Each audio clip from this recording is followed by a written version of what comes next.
Welcome to today's episode of Confessions of a Cleaning Business Owner. And today we're going to be answering a few questions from the group. So these are frequently asked questions. We've gone from two different groups, haven't we? So we don't actually know which questions are coming up. So we're going to take it in turns to ask some of these questions. We're going to keep them anonymous, although some of you may recognize it if you are in some of the cleaning book groups. We've got Cleaner Support UK, a UK cleaning business chat, and the DCBM members groups. They're all going to be mixed up. So Diane, are you ready? I'm going to give you your first one. Okay. I'm wondering how far you're driving to your clients. On Wednesday, I have 2 3-hour cleans. First customer is a 21-minute drive, then 14 minutes the second one, and 22 back home. Almost 1 hour drive total. So I have to pay extra for daughter's school club. I mean, that's not really a question, but I'm guessing they're going, is this normal and can I do anything about this? So they're driving an hour and their child's having to stay late. So they're paying childcare fees. So really, this is going to start with, is the area that you're covering too large if you're concerned about the amount of travel? For me, I wouldn't be happy if there was more than 10 minutes between clients, and you might want to look at your geography and you could always rejig. So is one of those 3-hour clients in one place and the other 3 hours in another? Could you move them so that they're actually linked up with a client that's more local to them, so that the bit in between is better? But a 20-minute drive to your first client, is that unreasonable? It probably is with the demand that we've got, isn't it? Say that some of ours are 20 minutes away and they're less than 3 miles away. Yeah, but that's because you've got traffic. Yes, but Traffic. Yeah. I talk about this and we cover a 3-mile radius, but the reality for us is our staff will drive 20 minutes away, then they'll do 3 or 4 in that area, then drive 20 minutes back. Yeah, but completely that's only agree. 3 miles. Yeah. What to do? Not cover it? Yeah, and that's the thing. But I'm thinking back to sort of when I first had my business, we used to cover a 15-mile radius. Now we cover up to 10. I know yours is a lot smaller because you have a lot more traffic, but you're right, we try and group them geographically. So even if somebody was going 15, 20 minutes away, then they're doing other clients in that area, or it's near where they go home to afterwards, or it's near, they start off near the office, so they're at least getting paid travel time in between those clients. So it's not unreasonable, actually. I mean, an hour's driving on a 6-hour cleaning day is probably about right, isn't it? 20 minutes each way and 10-15 minutes in between, and of those 10-15 minutes I'd probably be having a snack in that time. I think if you're paying extra for your child to go to after school club, the reality is they're only in school for about 6.5 hours. You've overbooked your day. Yeah, you can't work school hours with 2 3-hour clients. It's just not possible, because you've got to do the school run and then you've got to pick them up. For me, unless you've literally got clients next door to each other, you can't do, our cleaning team that do school hours work 4 to 5 hours maximum of cleans. They can't do 6 hours. So you're going to pay for the school club anyway. And I think a 1-hour travel on a 6-hour clean, you've just got to make sure you're charging enough, the fact that you're actually working technically for 7 hours. But yeah, I think that a 6-hour day with 1-hour drive is probably not that bad. That's probably not the answer she wants. No. There were 104 comments in response to that. Interesting. So no, there were 40. Lots of people say 10 minutes tops. I just think the bigger your business gets, the harder that is. I don't know many that limit it to 10 minutes. It's hard to do that. 20 minutes max, but that she was really within 20 minutes. Yeah, people agree with you. 6 hours cleaning for an hour's drive seems reasonable to me. So yeah, I mean, if it was a 1 3-hour client and she was driving for an hour, then that's not so good. But 6 hours with an hour's driving, that's probably about right. Hey, go on, your question, Diane. Okay, so my question is a question on subcontractors. And this comes up a lot, doesn't it? Self-employed versus employed. And it's somebody asking the question, they use self-employed cleaners, so they subcontract their cleaning to other business owners effectively, but they're using them for commercial cleans. And their accountant is concerned that actually they're not technically correctly self-employed, i.e. it's false self-employment. And so, yeah, the question was asked in the group. The client pays us directly. We pay the cleaners. We don't employ them. Same cleaner goes to the same office every week and every month. So yeah, they were looking for advice on that. What do you think of that one, Louise? You're the expert on this. I don't use self-employed, so I will try and answer this, but you are the expert. So I'll answer it, but correct me if I go along. So for me, if my accountant was concerned, it would be flagging alarm bells at that point. So help me out. What's the name of the test? There's a test, isn't there, on the HMRC website? Yeah, it's called CEST, CEST. And you can go on the site, you fill out the details, and it will tell you whether they are employed or self-employed, or should, whether they're self-employed or should be employed. One of the key things here in this question for me actually is that they are working in the same office every week, every month, and that would be my red flag. Yes, the accountant, of course, would be the first red flag, but that would be a red flag for me, because one of the tests is about variability of work and your control over where they work and when.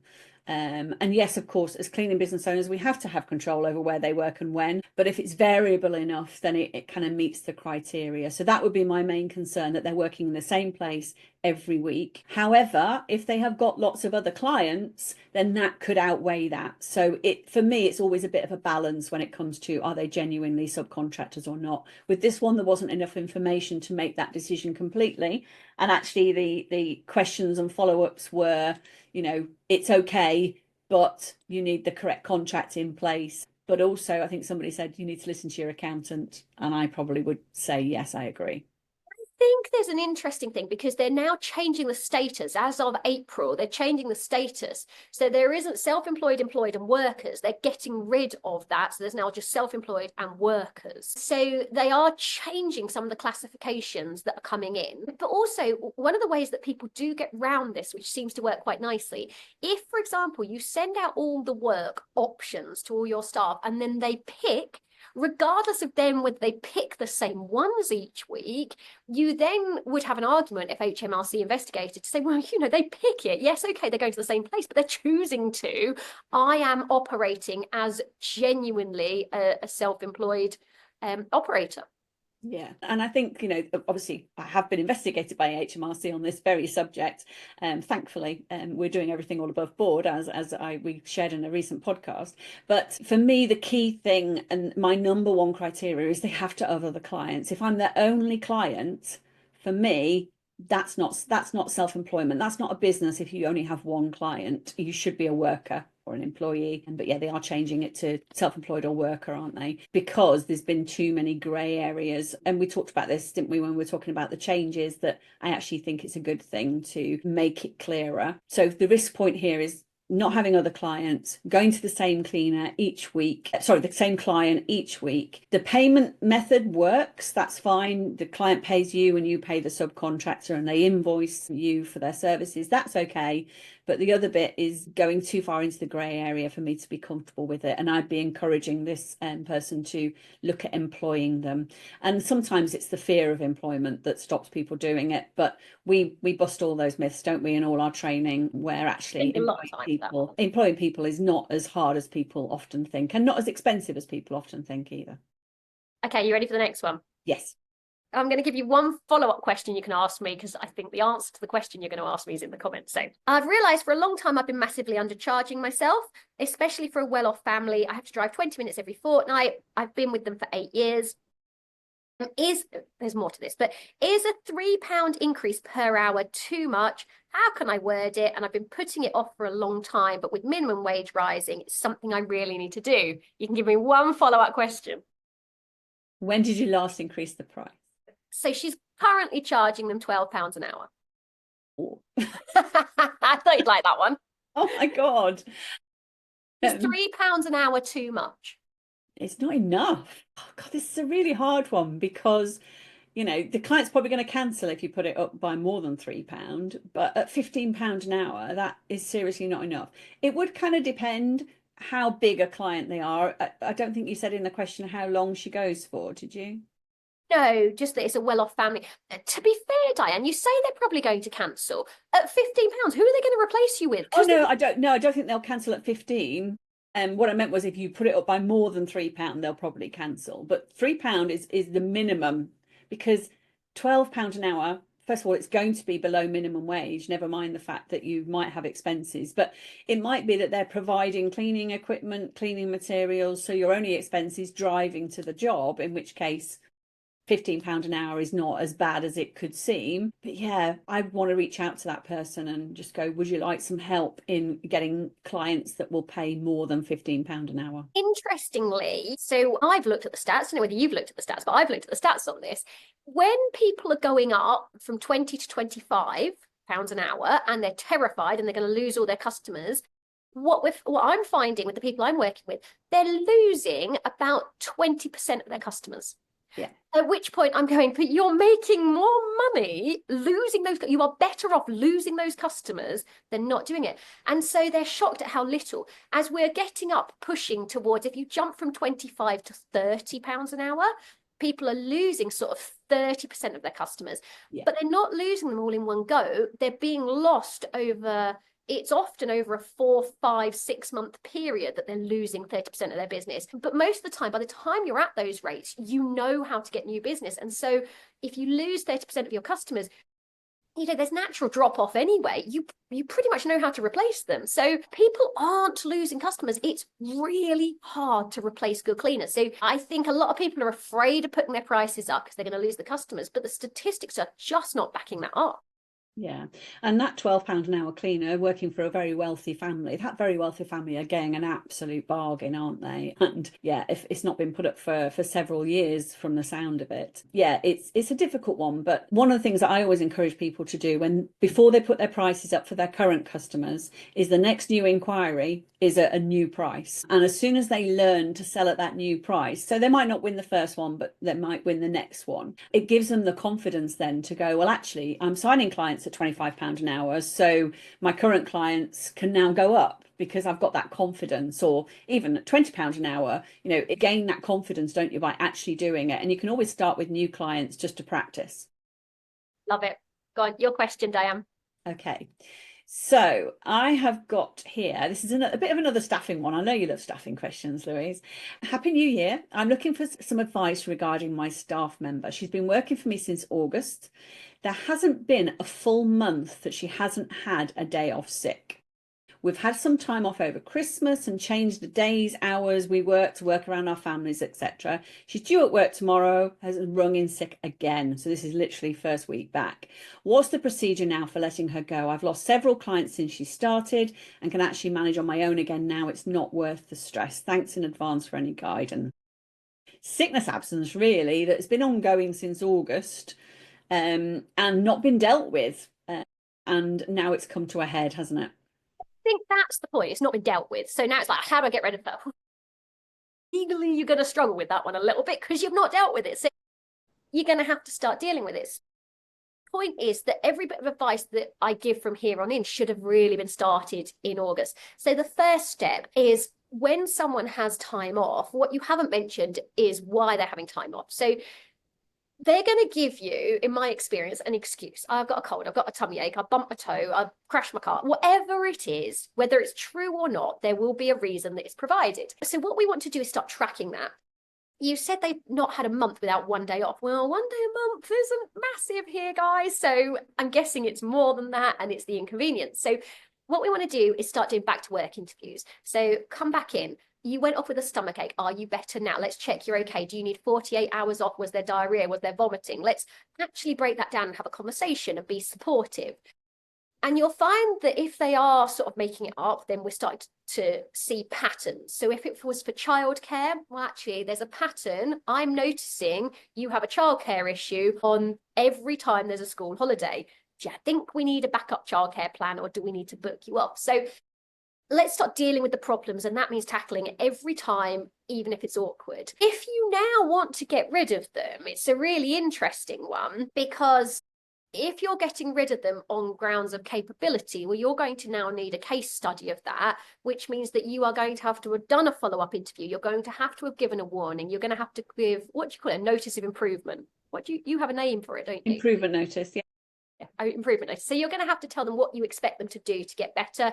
You're going to have to give a first warning, a second warning, and then a final warning, and then you're going to get rid of them. But there is another way, right? And I think a lot of people forget about this. There is a notice period, and if they want to leave, they can give you notice, but you can give them notice. And I don't know how long they've been with you, and the notice period. Just since August in this case. So in their first 2 years. So it's not massive then. It might be, look at your contract, it might be it's only a week, so you have to give them a week's notice. Now, if they call in sick every day of that week, you're still going to have to pay them. So it's like normal employment, but it might be 2 weeks' notice. And I think a lot of employers are terrified of just giving notice. They're not being made redundant or anything. You are just giving them notice, and you can do that. Yeah, it's not working out. Yeah, and actually that was my advice on the post, was just give her the notice stated in her contract. That's it. That if that's the point you're at, then that's. And actually this is a very small business. This person, I had some follow-up information from this via a private message. They only work 2 days a week, so actually that 1 day off a month was having quite a big impact on clients. So it's, yeah, in my business it wouldn't have as big an impact, and that's the key here, I think, isn't it? Is it depends on the impact on the business. So for me, it's just give her the notice stated in the contract. The contract actually states, turns out, a week's notice. So yeah, give them a week's notice. It's just not working out for us. We wish you all the best. And that's really all you need to say when they've only worked for you for such a short space of time. But I also agree, this should have been dealt with back to work interviews, meetings, forms, whatever, however you want to do it.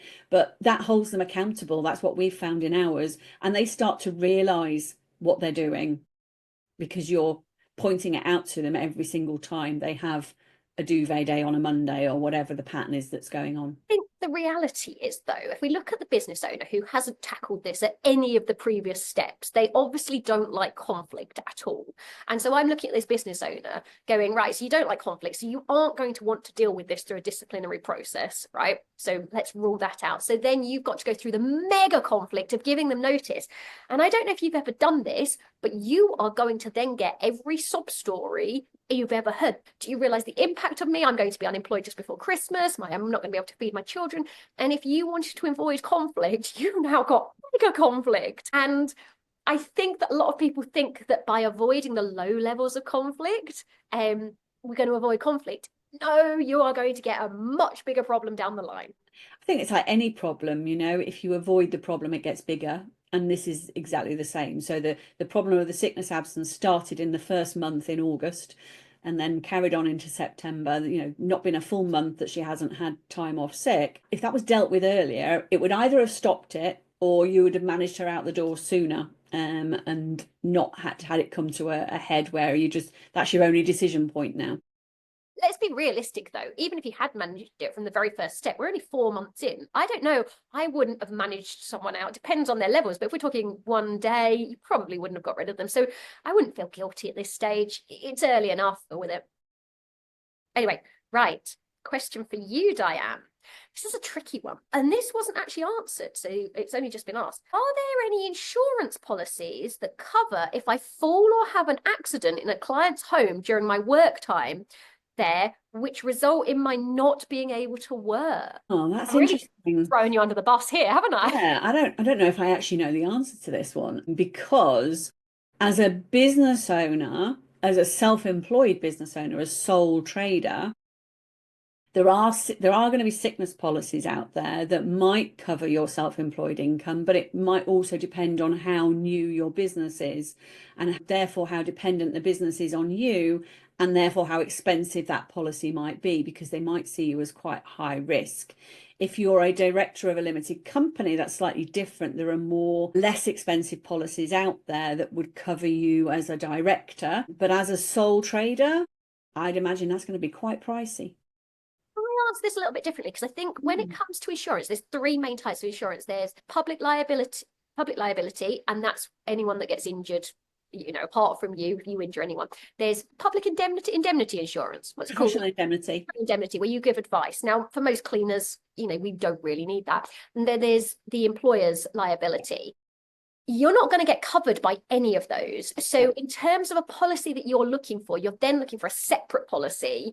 And that's where you're looking at your critical illness policy, or you're looking at maybe an add-on to a life insurance policy. So when you're asking for an insurance that covers this, I think you've got to look at what's available on the market, and you're not going to have one that does everything. You may be picking and choosing. So the answer is yes, it's out there. I'd be looking at critical illness or income protection insurance, I think would be the one that you'd specifically be looking for. But I just think it would be really expensive.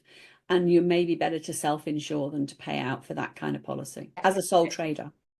Does that answer that? It basically gives you your options, and good luck with that one. There are options, but that's what you'd be specifically looking for. Sorry, Diane, really tricky one for you there. That's all right. That's okay. So I've got a last question from me, which is holiday allowance for clients. Do you allow a set amount of days? I'm assuming she means per year. This comes down to your terms and conditions. And so you set out your stall, effectively, you set out your contract before we start. I mean, you can give holiday allowance, whereby assume like you could give them 2 weeks holiday allowance, whereby they don't have to pay you. You could do that. I think it gets a little bit complicated, if I'm really honest.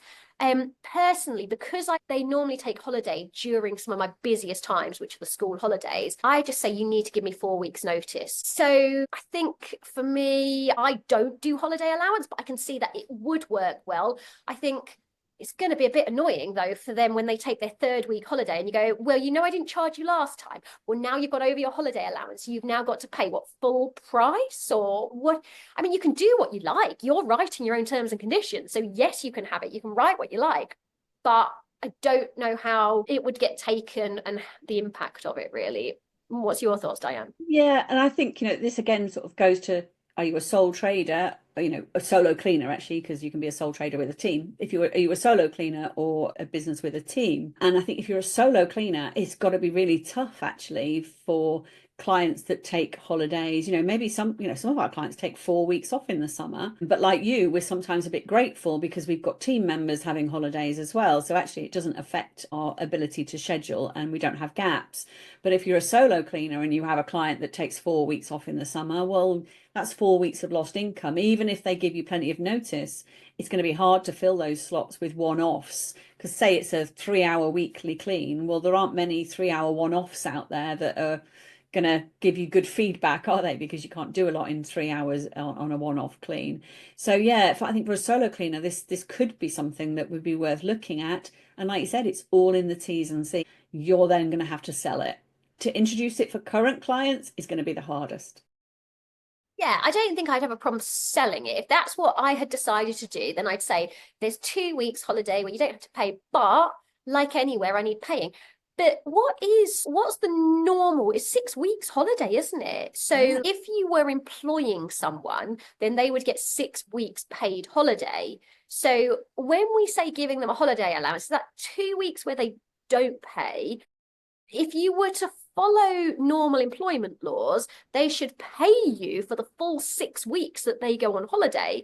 So if that's the case, then I'd probably be saying to them, why give them 2 weeks where they don't have to pay? I'd be saying, no, I'm sorry, you have to pay when you're away to reserve the spot. You can have it half price, but you're paying to reserve the spot, or you give me the keys and I still clean while you're away. For me, there's something that I learned years ago called the emotional bank account. And it was related to business in that you put things into that bank account by giving a great service, being flexible. If a client does have to cancel last minute, doing your very best not to to move things around so that they don't need to be charged if it's a genuine family emergency, etc. That's when you're depositing into the emotional bank account. And sometimes you have to take out a bit, though. Sometimes you have to take out because sometimes you might have to cancel because you've got 3 members of staff off sick, or you're off sick yourself, or your children are poorly. You might have to cancel. That's when you're making a withdrawal. And so long as it stays in balance, that's good. But you have to be a bit careful that it does stay in balance. So if your policies and procedures are all about, well, you can only have 2 weeks where you don't pay me, so you're going to pay me for 50 weeks of the year, but you're perhaps a solo cleaner who in reality is going to have to cancel some of their cleans or move some of their cleans, then is the balance still there? That would be my main concern, and that would be the conversation I would have with the cleaner. And also, I would also be perhaps talking with them about who are your clients that this is happening, that you're considering that this has to be an option. I love that. It's about looking at the bigger picture. Is it fair? Do you feel comfortable with it? Isn't it? Yeah. Okay, I've got one on here, right? I'm going to ask you. It's about pregnancy, but I think it can apply to a lot of physical conditions. So, any pregnant cleaners on here? When are you all planning to go off on maternity leave? I know everyone's different and their bodies handle things differently, but I'm 27 weeks. I'm already struggling with a full day of cleans. Walking even gets me out of breath at the moment. I then come home and I'm a mum to a toddler and another child, so I don't get a break. Just don't want to be leaving too early, but also don't want to wear myself out too much. And I say this, obviously they're pregnant, right? But there are a lot of people suffer with a lot of different problems. It can be anything, endometriosis, bad back, it's a whole host of things. I'm going to let you answer this one. So for the pregnancy one, for me, it's straightforward because we do this with our employed team. They take their maternity leave 11 weeks before, because physically after the 29-week point, they struggle. I've seen it. They start to struggle unless they're doing office cleaning, which is less physical. Then at 29 weeks onwards, they do start to struggle with the physicality of it. So we have it in our policies that they start the maternity leave at 11 weeks. They don't always want to, but usually when they're at like about 15 weeks, they're like, oh no, I want to carry on. And then they get to 27 weeks and they go, I'm really glad that I'm stopping soon. So from a pregnancy point of view, yeah, 11 weeks is the earliest you can take it, and I would encourage you to take it. This person's 27 weeks and they are so ready to stop, and you're like, yeah, just stop. Yeah. You get paid anyway. Yeah, exactly. And when it comes to other things, it kind of depends whether you're talking from, the business owner struggling physically. That's the challenge of our industry, I think, isn't it? It's a really physical job. And that's one of the reasons why our team only do 4 or 5 hours cleaning a day, and we only work 4 days a week, because I know from personal experience that any more, even if they did a 6-hour day occasionally, that is possible. Any more than that, and the wear and tear is just too much. Yeah. I mean, there's not many people, there are a few, but there's not many people that are still cleaning more than 10, 15 years later, because I don't know about you, but I've got a lot of overuse injuries. Marathons didn't help and climbing didn't help, but there are overuse injuries. Yeah. And we've seen, cleaning team members, but like I say, we do limit their hours. And I've always used this as a, almost a selling point to clients and that sort of thing. And one of the values of the business is I want them to get to Friday and still be able to enjoy the weekend. I don't want them to get to Friday exhausted. First of all, our Friday clients wouldn't get great service, but I just want them to have a good life outside of work. And one of the reasons we more or less work school hours is in the summer, they've still got the rest of the afternoon and they can spend that family time. And, if you're a solo cleaner listening to this and you're having to work 6, 7 hours every single day, 5 days a week in order to make ends meet, then I'm really sorry, but the only answer is to charge more and work less, because long term, you're doing too much damage. That's going to be hard for a lot of people to hear, but I completely agree. For the few hours it's going to take to change how much you earn, it is absolutely worth it. Yeah, definitely. So, okay, so that's a good few questions in there. I hope it's given a good overview, and for people listening, picked up a few hints and tips, and you've probably got questions of your own. If you have, pop it in the groups or send a message to us. You can find us on Facebook. We're really active on Messenger as well. Thank you very much, Diane, and I will see you next week. Thanks, Louise.